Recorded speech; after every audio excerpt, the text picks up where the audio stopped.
સુરતમાં BAPS hospital પાસે એવીના શોરૂમમાં આગ કાબૂમાં 15થી વધુ વાહનો બળીને ખાક. કૃષ્ણા રેસ્ટોરન્ટ, એપોલો ફાર્મસી સહિતની દુકાનો સુધી આગ પ્રસરી હતી.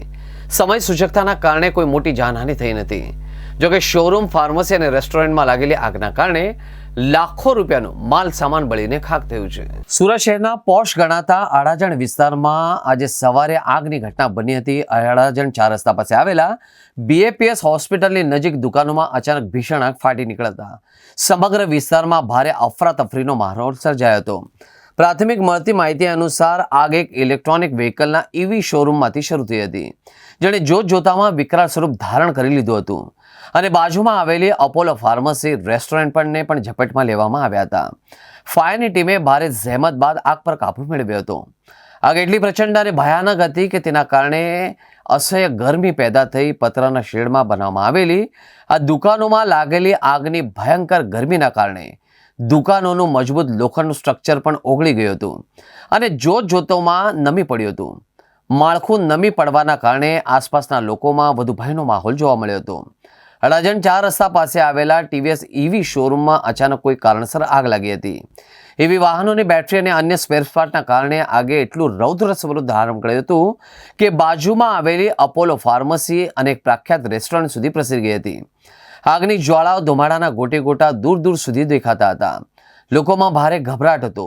શોરૂમમાં મૂકેલા વાહનો પણ આગની ચપેટમાં આવી જતા બળીને ખાક થયા હતા. આગની આ ઘટના ચાલુ બજારે અને હોસ્પિટલ જેવા ભીડભાડવાળા વિસ્તારની નજીક બની હોવા છતાં સમય સૂચકતાના કારણે કોઈ મોટી જાનહાનિ થઈ નથી.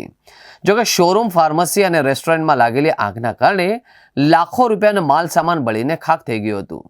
सुबह 9:34 और 50 सेकंड को फायर कॉल मिला था फायर कंट्रोल रूम को, जिसमें आग बड़ी मात्रा में ऐसा बताया गया.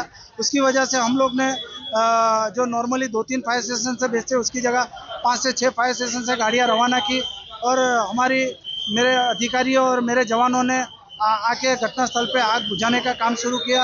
तुरंत शटर तोड़ने का काम शुरू किया और ऐसी दुकानें थी जो जहाँ से आग बढ़ सकती थी उसको भी रोक के उसको दुकान को आग लगने से बचाया. क्या वजह लगी थी आग के? अभी तक उसका वजह क्या है वो जानने को नहीं मिला है. करीब सुबह गैरेज में आग लगा था तो शटर तोड़ के आग बुझाने का काम शुरू किया.